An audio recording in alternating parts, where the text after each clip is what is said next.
Good morning, summoners! Now, today's video is going to be about, well, as you can see, Goblin Slayer collaboration and what it brings to the table. Now, today we got some big special, and that special is, well, Goblin Slayer's dagger. Believe it or not, it's actually quite powerful.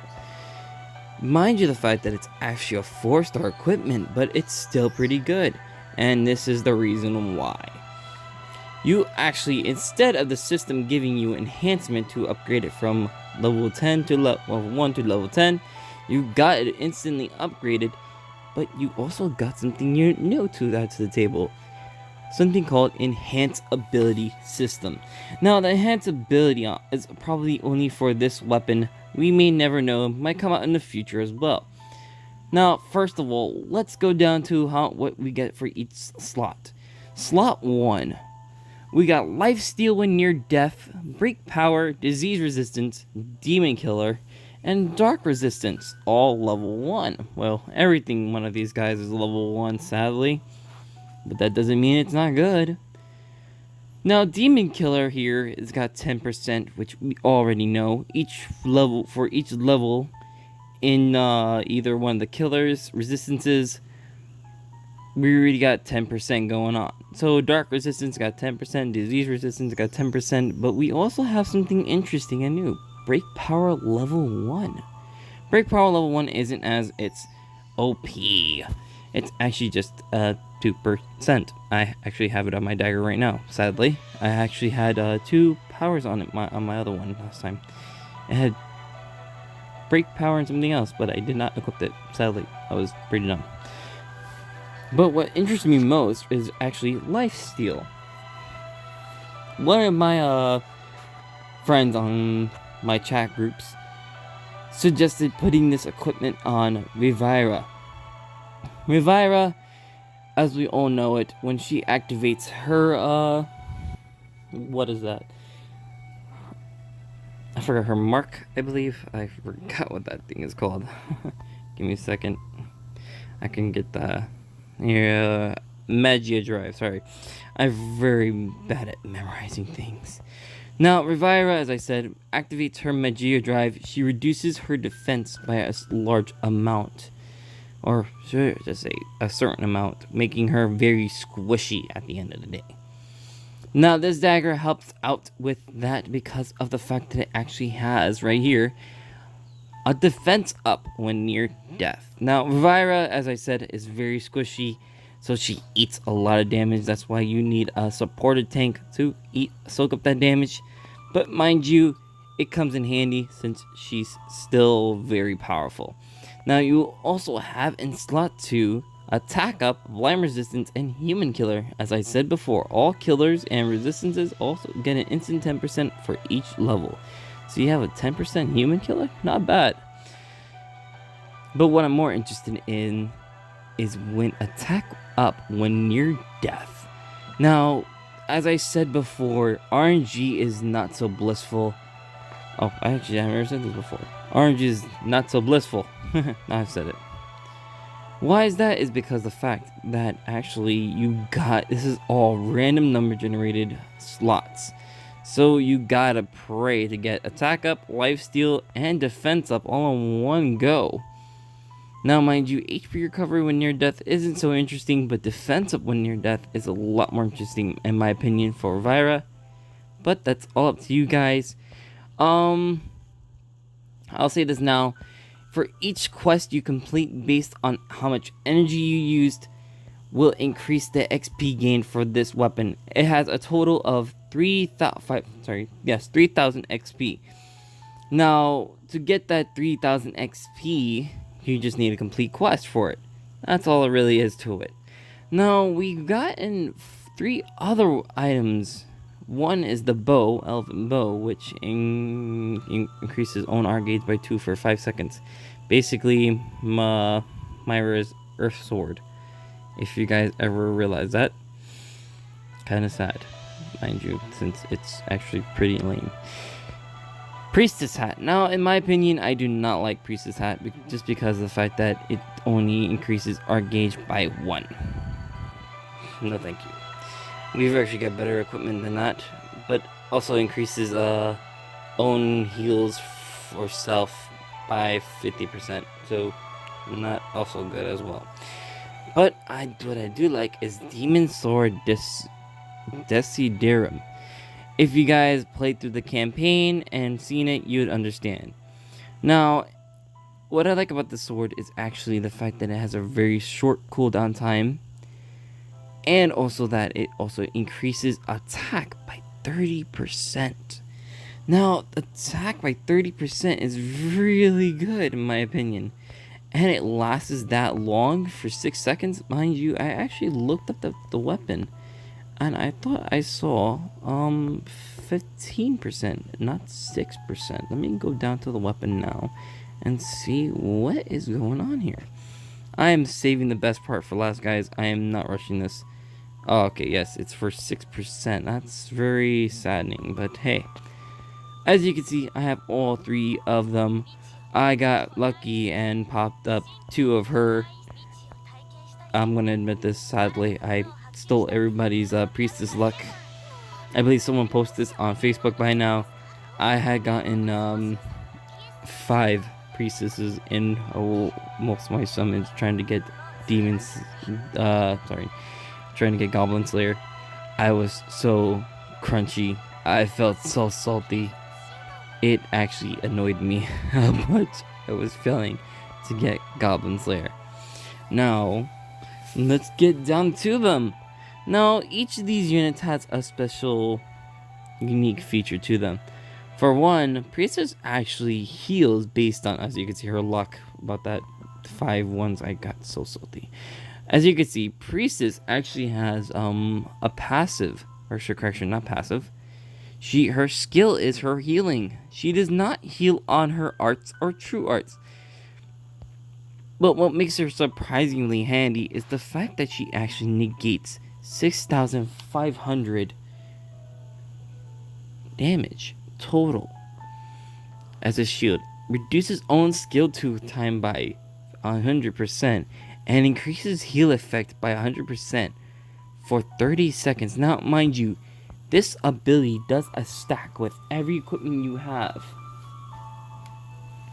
So let's just say it like this. Whenever you use how can I put it? Whenever you use equipment to increase healing, her heal will be based off a certain percentage. So when you activate 100% and you use an equipment that increases it by another 50%, instead of getting 1,000 or 1,025, 1,250, you're actually getting 1,500. Now that surprised me majorly because the fact is that that's 1,500 HP every time she casts her skill. That's an instant whoop and heal instantly.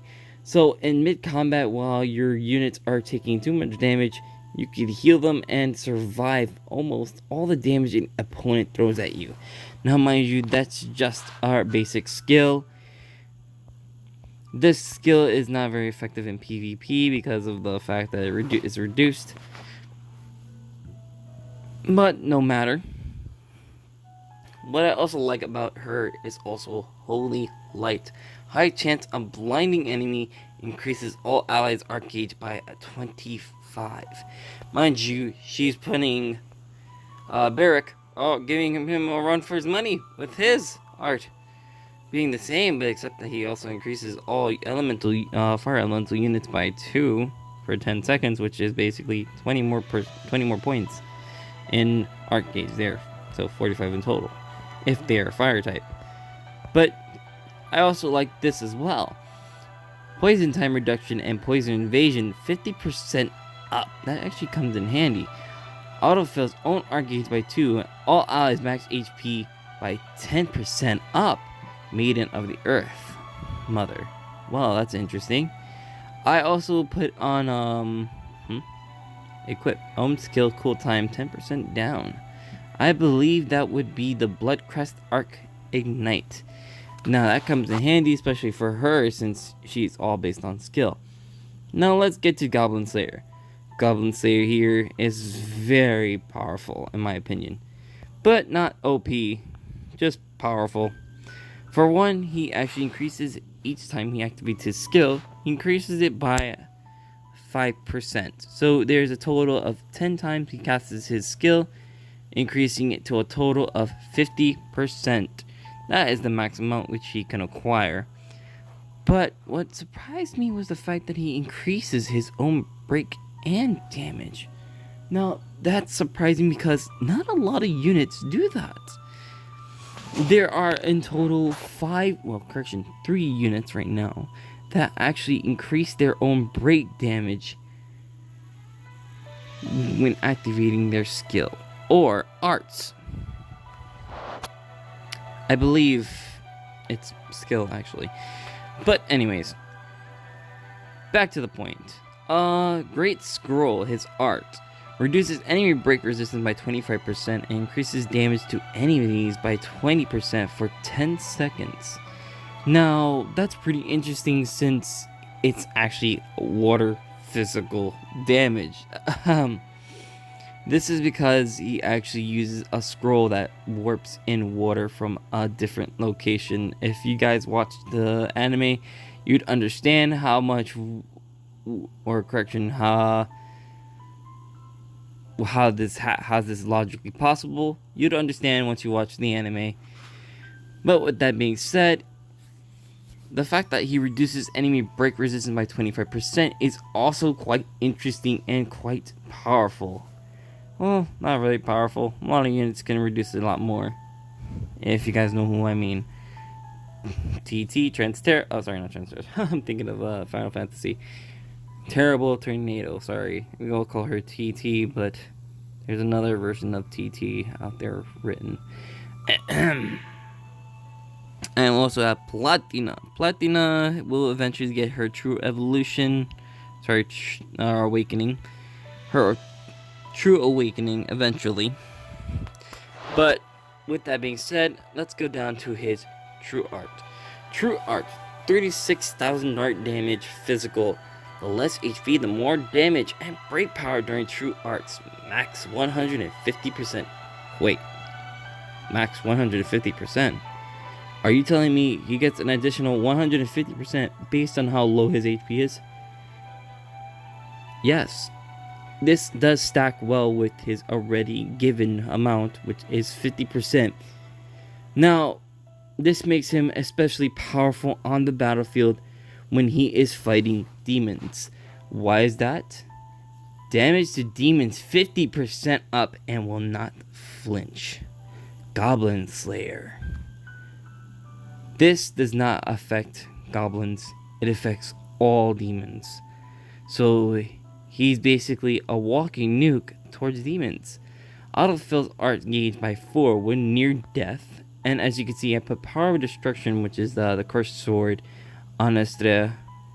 And my very chunky Goblin Slayer's Dagger.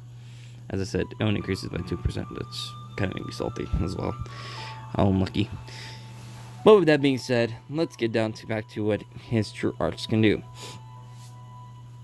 Increases on art gauge by 2 for 60 seconds. So basically he's getting 120 arts. 120 arts every time he casts his true art. So he's instantly getting his art back up and running to be able to cast another true art later on to increase the damage output he can create by aftercat for his true art. He really reduces all damage, increases damage to enemies by 20%, and you're already getting an additional 150 or 200% if he's on low HP. Like I said, he's not OP, but he's quite powerful for giving a devastating damage amount. The less HP, the more damage. Remember that. Now, that's all there really is to Goblin Slayer. But the fact that, also, I did not mention this, as you can see his stats, he's got more defense than attack. I don't know why, but maybe it's because of the fact of all that bulky armor he always wears. And if you look at his character, he's got a big helmet. Why is it so big? It looks like one of those chibis walking around with a big head. Sorry. I'm not being honest. It looks retarded. I don't know why they designed him that way, but I guess that's the concept behind it. Now let's get down to High Elf Archer. Now in the anime, she calls him Orcabald instead of Goblin Slayer. Don't know why, but I believe this is the elven name for Goblin Slayer. What I love about her is actually not because of this, but because of this. Fatal Blow level 5. Critical damage 50% up. You'll figure out why I say that soon enough. Now, her equipment actually increases her damage to... Well, that's because of the fact that she has equipment on. Well, I also like the fact that I also gave her Power of Destruction to her, because of the fact that it increases her damage by 60% when using criticals. Now, own evasion rate 10% up and own accuracy rate 30% up is pretty interesting, because I didn't see that before, but it actually comes in handy if you're fighting enemies who actually have massive amounts of evasion. Now, let's get down to her arts. Leave it to me. Chance of fainting of 14,500. Earth damage. Physical. Chance of fainting enemy. Reduces enemy's physical resistance by 30% for 10 seconds if enemy faints during art. That's pretty interesting since most units aren't usually affected by faint. What I do like about her though is skill. 1,800 earth damage physical reduces enemy attack by 20%. That comes in handy, especially when you're trying to fight bosses or basically bosses. But let's go down to her true art. Now this one is why I refer to her crits being so good. 33,000 earth damage physical increases all allies crit rate by 100% and evasion rate by 20% for 12 seconds. Now that's pretty powerful. Well, that's pretty beautiful. For one, already having a 60% boost in crit damage as it is for her, she's also increasing everyone's crit rate by 100%. Now, if you add her with Revira wouldn't even need her skill to constantly deal more damage. Rather, she would just rely on getting her crit rates from her allies. Now, let me go down to Revira just for a moment here. Let me just readjust this filter. Let's go to Element. I don't want you guys seeing my saltiness on RNGesus. Though you probably just saw it you could pause the video midway. Please don't, because that's embarrassing. Because I know most of you guys will make a comment. Oh, as you can see, I have a second version of her. Where is she? I have no clue where she is. Oh, there she is. Alright, Revira. Now, increases own crit rate every time art is used. Now, mind you, this is pretty useless if you have, a unit that already increases critical rates for her, so you don't really need her skill or her art to deal nice amounts of damage, and the fact that she also have a passive. But anyways, that's not the point. Point is mixing her together with High Elf Archer would come in handy. Wait, why not we just stick her with her Mira? Because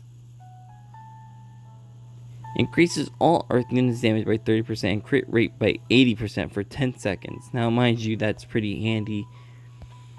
I kind of like that. But you would like to usually stick with her true art, which actually helps out your team sustain a longer time on a battlefield. That's all I have for today, guys. Actually, you know what? I'm just going to do a video on me using them.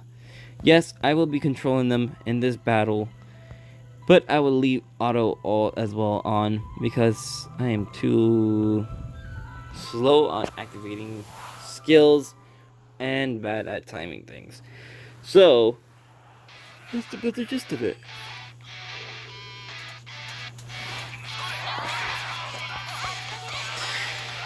Priestess Rogue increases all allies art gauge by 30 and increases heal amount by 50%.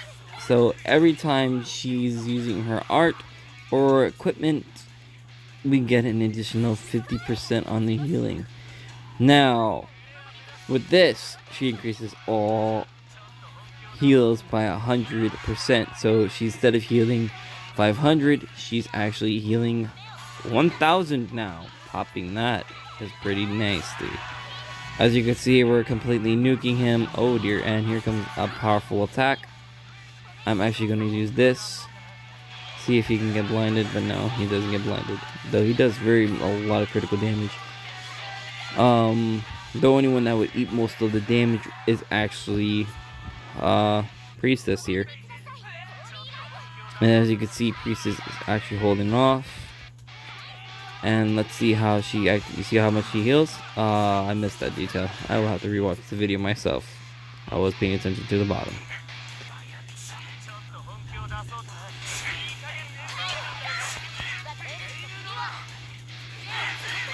And this is why I find them very powerful. Demon Slayer knocking Brad's head down to the ground with his Demon Killer and attack increase. As you can see, that is also increased by 500.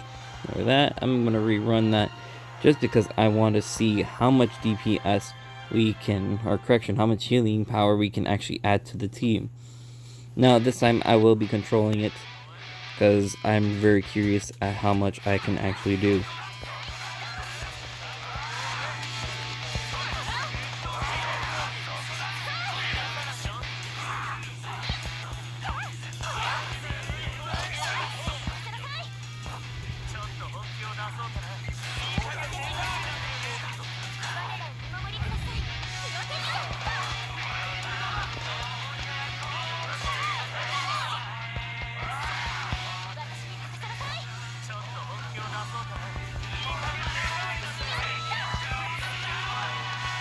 I'm pretty much battle focused right now, guys.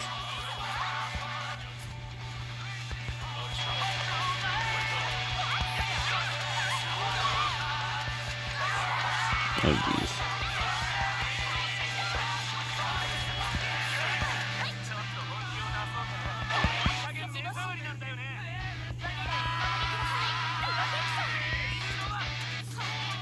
Let's see how much she heals now. 1,500 a heal.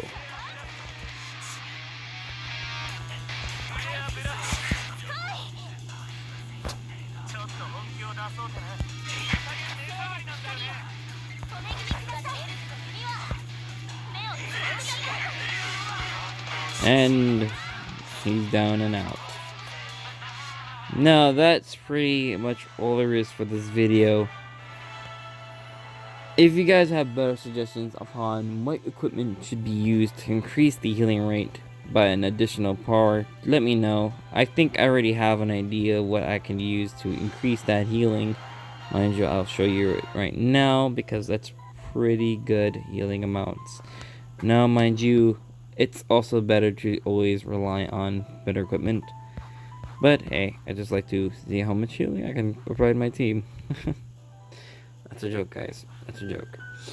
Now, if you got Iris' Santa dressed, you can increase healing by 30% for only 8 seconds, which is kind of not a good thing with combined with Priestess, since it doesn't really bring much to the table. Well, with that being said, guys, like I said, that's all for this video, really. Let me know if you guys have better suggestions upon the equipment, on what should I have used. Tell me, like I said, post it in the comments. I'll see it there. And thanks for watching.